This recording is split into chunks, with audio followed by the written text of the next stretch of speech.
না, আল্লাহ রাব্বুল আলামিন বান্দাকে স্মরণ করে দিয়েছেন, আলাম নাজআল লাহু আইনাইনি ওয়া লিসানান ওয়া শাফাতাইন।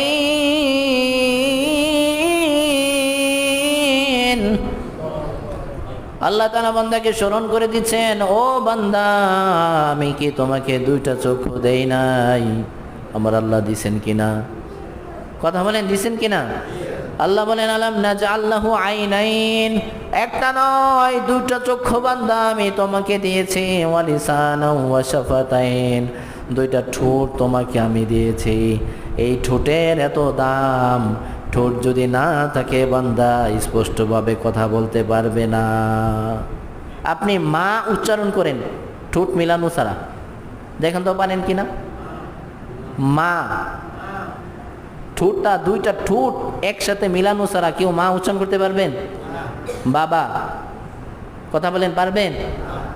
তাহলে এই যে ঠোঁট, আল্লাহ তাআলা নেয়ামতের কথা স্মরণ করে দিচ্ছেন, বান্দা তোমাকে কি দুইটা চক্ষু দেই নাই? আলাম নাজআল লাহু আইনাইন ওয়া লিসানান ওয়া শাফাতাইন, একটা জিহ্বা কি দেই নাই তোমাকে? দিছেন কিনা? এই যে একটা জিহ্বা, এই জিহ্বার মধ্যে কত ধরনের নেয়ামতের স্বাদ আমরা আস্বাদন করতেছি। মাঝে মাঝে দেখা যায় জিহ্বার মধ্যে যখন গা হয় কোনো খাবার মজা পাওয়া যায় না। কথা বলেন ঠিক কিনা? মিষ্টি দিলেও ঝাল লাগে। কথা বলেন ঠিক না? জিহ্বার মধ্যে গা হলে আপনি যদি মিষ্টি জাতীয় খাবার দেন তখন এটা ঝলে, মনে হচ্ছে যেমন পুরাইতেছে, এমন লাগে কিনা? আল্লাহ বলতেছেন, বান্দা তোমাকে আমি দুইটাকে চক্ষু দিছি কিনা? প্রশ্ন করতেছেন, আলাম নাজআল লাহু আইনাইন, বান্দা তোমাকে আমি দুইটা চক্ষু দেই নাই? একটা জিহ্বা দেই নাই? দুইটা ঠোঁট তোমাকে আমি দেই নাই? কথা বলেন, দিছেন কিনা?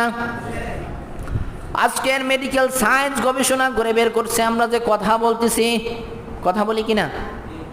কথা যে বলতেছি, আমাদের জিহ্বাটা এই ভিতরে 28টা স্থানের মধ্যে ধাক্কা খাওয়ার পর কথাটা বের হয়। সুবহানাল্লাহ বলবেন না? এই যে আমরা কথা বলি, আমাদের জিহ্বা এবং এই ভিতরের অংশটা, গহ্বরটা 28 স্থানে ধাক্কা টাচ করার পর এই সাউন্ডটা বের হয়।